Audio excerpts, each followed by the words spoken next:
Welcome back. You made Diamond K in here.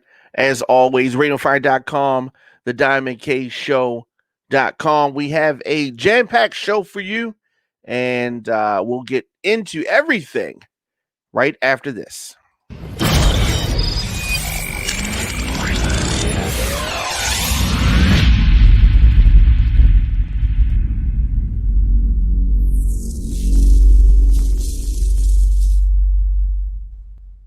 Fire, we talk to America through digital news broadcasts and social media content. We are a rising multimedia platform generating over 350,000 listeners and viewers per month through our audio and video streams from politics, breaking news, celebrity info, sports talk, pop culture, and much more. Radio on Fire keeps our audience covered. So I mean, there's a lot of things going on, of course, in the world, and as I said on all social media at the Diamond K Show. So law enforcement agents, officers, killed Michael Forest Reinoehl while trying to arrest him. So who is this? Who are we talking about? He is the suspect. This is who they were investigating, the Antifa activists who allegedly fatally shot a right-wing counter-protester last week. You remember that story. He was part of a pro-Trump caravan. This is the guy who was killed last week. The gentleman, Michael Forest, allegedly killed him, and officers were trying to make an arrest, and now the suspect is dead. Authorities tried to move in to arrest him.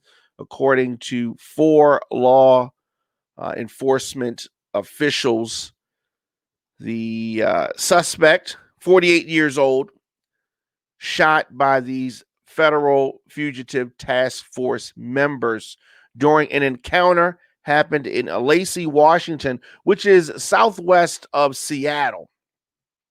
Here's another thing that is ironic about this situation. The arrest warrant had been issued by Portland police earlier yesterday. And on that same day, yesterday, Vice News published an interview with the suspect in which he appeared to admit to the shooting. He said that he had no choice, and he is claiming he claimed self-defense. He is, obviously dead right now. And so he went on with Vice News, and he starts explaining the alleged story that happened and why he allegedly killed this guy. So, as I said, he's 48 years old. He had displayed his arm wound to a videographer for Bloomberg News. And he's saying that this happened in the scuffle in July. Now, this is a whole nother scuffle. So previously, earlier this summer, he claims that he was shot, claimed to use his military training to take the handgun from someone fighting a group of black teens. He said that I jumped in there and pulled the gun away, and I got shot through the arm, admitting his teenage daughter was with him and a witness. So there's a lot going on with the guy. The now the 38-year-old man whose gun was stolen told the newspaper that he and a friend were set upon while being called Nazis. It's back and forth. So, like I said, there's a lot going on, and the fact that this arrest happened and now he is deceased right after this interview with Vice News, very interesting there. So we're definitely going to keep you posted on that. Also, it seems like once a year, maybe this happens once a year. we get a situation where someone is pretending to be something that they are not, and then they get exposed. What am I talking about? There is a white professor, Jessica Krug, who admits that she pretended to be black. And if you feel like you've heard this story before, that's because I said it. It happens like once a year. This is a scenario that's very similar to the Rachel Dozal, if you remember her. Okay, so Jessica Krug is an African history professor at George Washington University. She admits she's a white lady. Now, she admits to pretending to be black throughout her career. She finally confessed in a post on Medium. Many people saying that she's only coming out with this stuff because she was about to be exposed. So she exposed herself before they exposed her. She said this: I am not a culture vulture. I'm a culture leech. She wrote, saying that she's been battling unaddressed mental health demons for her entire life. So, she's saying that she was dealing with some health issues, and she said that mental health issues could never explain nor justify, neither condone nor excuse her false identity. That's what she said. Show her false identity. So interestingly, she's canceled herself, right? You don't see that too often where someone cancels themselves. But that is exactly what happened here. And the writer named Robert Jones Jr. talked about the post early this afternoon, saying that in a state of complete and utter shock and sadness, referring to her as Jess La Bombera, calling her an activist. And so people, I want you to understand this. So she had pretended to be various types of black. Like she pretended to be a Jamaican at one time, and she's a professor, just all kind of stuff. And it is just it's so strange. Like I understand that they value and envy black culture, right? But she could just be herself. Like all of this, not even called for. Definitely want to hear your thoughts and comments on or on this very strange situation. I mean, you do have situations where black people pretend to be white. I'm not going to act like that does not happen. Interesting comment from Yellow Jesus. What's up, Yellow Jesus? I gotta get you on the show, man. He said bloodsucker, and so that is definitely something that would describe her, bloodsucker. Definitely. We're going to get back with more of the program in a moment. You just tuned in, you listen to the Diamond K Show, of course, radioonfire.com. Let's take a quick break and come back with more of the show after this.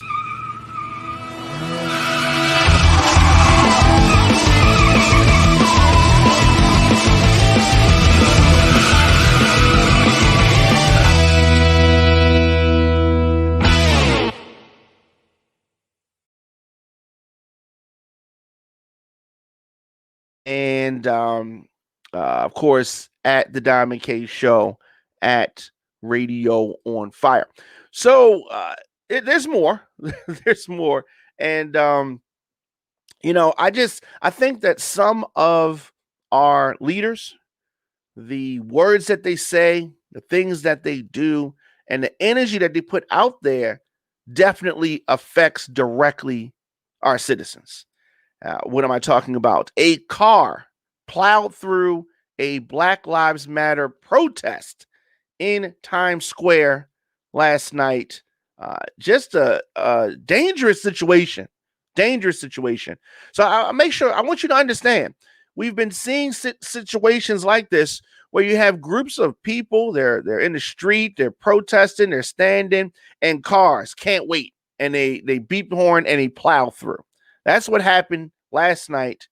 A car plowed through the crowd. Caught on video. Police are hunting for the car, which is a black Ford Taurus with a bull bar in the front. And they asked that anyone with injuries come forward. Just lucky that no one was killed. The car was driven by a counter protester attending a small pro-Trump rally in Duffy Square, according to the police. So what you have here is protesters and then counter protesters. I don't understand. Everyone, of course, entitled to their own opinion. Feel what you want to feel, say what you want to say, do what you want to do. But when you have the car and using the car as a weapon, very reminiscent of what we saw early in the Trump presidency, where he claimed there was very fine people on both sides, right? Back in 2017 in Charlottesville. Difference being, of course, no one killed, thankfully. But this car plowing through this Black Lives Matter protest in Times Square. The car was approaching a group of protesters on 46th and 7th Avenue, where about 300 people had gathered in a, racial justice demonstration. Now, New York is dealing with a situation now as more details have come to light after the March death of Daniel Prude in Rochester, this also being at the hands of the police. Now, the group of protesters lined up bicycles in an attempt to block traffic. I know people are going to say, why are they trying to block traffic? Block traffic, you get what you get. And I don't think that they should get death, right? I mean, blow the horn, you want people to move out the way and all that kind of stuff. But if this was a Trump rally and some Black Lives Matter people drove a car through the Trump rally, the president would be whining and crying, and all his Trump supporters would be doing the same thing, crying and complaining about the Black Lives Matter people doing this to them. So let's see, go to a couple of comments here. And because it's current year, were they trying to stop the car again, though? I get it. I understand, in the street, it's where cars come. And this viewer saying that you can't stop a car, all right? Your bike cannot stop a car. Your body definitely cannot stop a car. So, like I said, the group of protesters lined up these bicycles. They were trying to stop traffic. This is around 8:15 p.m. last night. The Taurus rolls up right to the line of the bikes and stops it first. Kind of lurches forward through the crowd. One of the protesters actually swung a bike as the car drove away. The car clipped several of the bicycle riders who set up the barricade, and minor injuries, luckily, treated by medics on the scene. One of the cyclists said that the car just hit me. He hit me straight on and kept going. Yeah. So NYPD said that officers tried to direct the car underneath the Marriott Hotel and away from the crowd, but the driver instead headed straight down 46th Street. And, we're going to have these protests. We're going to have counter protests, and that's all good. If we can just keep the violence just out of the picture completely, that would be greatly appreciated. Greatly appreciated. Go back here. And let me see what Yellow Jesus is saying. So Diamond, you always bring the knowledge first. Universal love. Okay, thank you. Thank you very much. I appreciate that. I definitely appreciate that. And so, I mean, I could go on and on talking about protest, the counter protest, the president, et cetera, et cetera. We're going to get into a lot more of that stuff later on today. Another story that, I mean, not surprising, but frustrating, right? Dr. Dre, who is the music producer and founding member, one of the founding members of the rap group NWA, and he was a partner with Beats by Dre, obviously, which is named after him. And what he is going through right now is something that a lot of people go through, not just famous people, rich people. He's going through a divorce, and his estranged wife, Nicole Young, is requesting $2 million per month in a temporary spousal support. What is she thinking? And so she filed paperwork requesting this money, and she's looking for so for people that are her family or whatever, and her friends that are gonna get at me about this. Okay, so the specific amount, it's not $2 million. It is $1,936,399. That's what she wants. Okay, we just rounded that up, but strange amount. And along with that, she wants $5 million for legal fees. This is a staggering number. Like what? Just because he has $1 billion, you think you're supposed to get $2 million a month? A month, okay. But this is definitely going to set the stage. This is going to be a very messy divorce. It is already messy, and her latest request comes on the heels of something that's already been contentious. They're already fussing, and there's a dispute about the prenup. And of course, when you're talking with numbers like this, you definitely hope that there's a prenup there. I mean, I'm supporting Dr. Dre, not just because he's a guy, and I just support the guys randomly or automatically because I don't. But in this instance, I mean, come on. Definitely, her lifestyle is not going to be the same coming after Dr. Dre. Now, let me make sure that the record shows this. She is an attorney, right? She's an attorney. She can work, but she chooses instead to live in the former couple's Malibu home, continues to have a personal chef and access to all the cars. What's your problem? Why'd you want a divorce in the first place? The super producer, Dr. Dre, is definitely going to push back on this. I don't see him paying close to $2 million in this latest filing. And she wouldn't need nearly that amount of money, even to live the lifestyle that she needs to live. $2 million, right? Okay. All right. So some women out there are going to probably say she deserves this money and all of that. So they're gonna say that. I don't see how she gets this amount of money. I don't see it.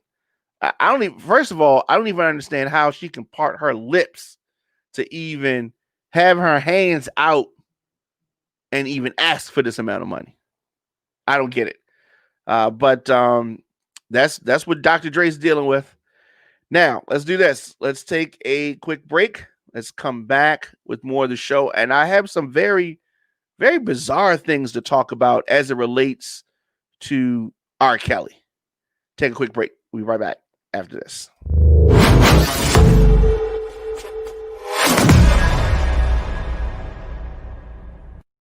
I told you it was gonna be quick.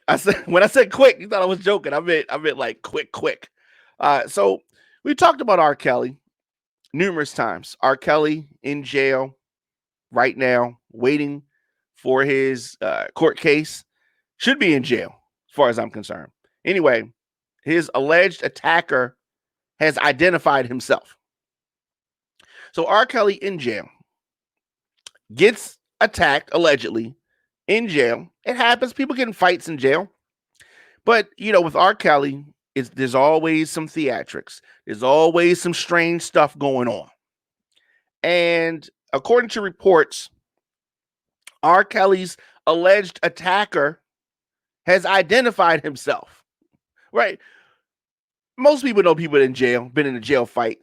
But when does the attacker come out and do interviews and start identifying himself? Yeah, the guy in the mess hall. Yeah, I beat him up. People don't do that. Not normally, right? So I'm saying that something's got to be going on where R. Kelly is getting involved here. Like, why are we hearing about the attacker? So the attacker, his name is Jeremiah Shane Farmer, allegedly. Well, that's his name, but he allegedly did the attack. He has filed documents identifying himself as R. Kelly's assailant. Does this sound strange to you? He said that the government made me attack R. Kelly. He did not disclose why. He did say that the attack was a way to expose government corruption. How is the attack exposing government corruption? All right. And when he speaks about corruption, Farmer means the unjust judicial system. If you remember, R. Kelly's attorney asked that R. Kelly be released because they could not keep him safe. It just feels like maybe some money exchange hands. Was he allegedly paid to allegedly attack R. Kelly?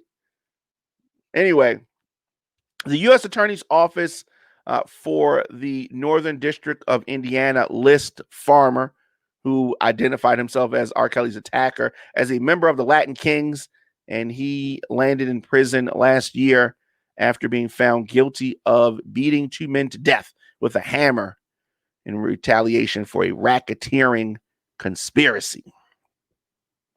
There you have it.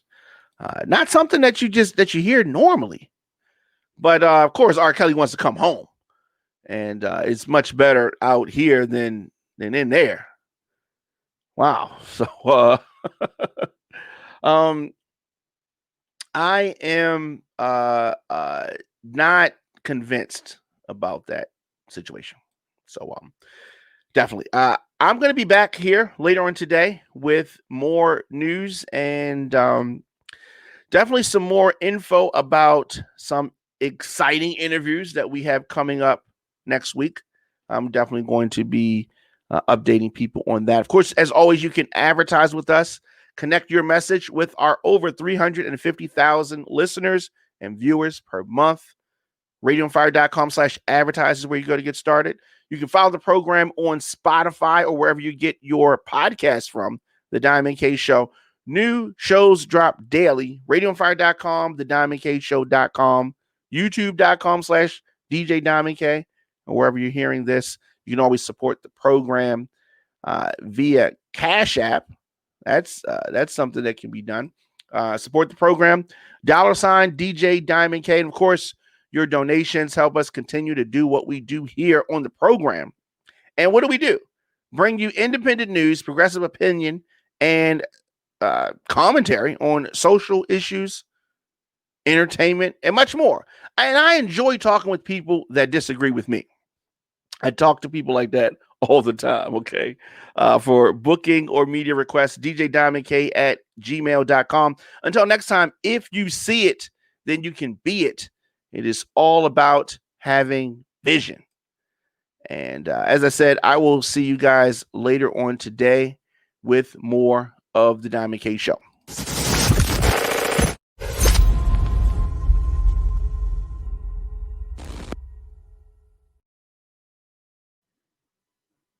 See you guys later.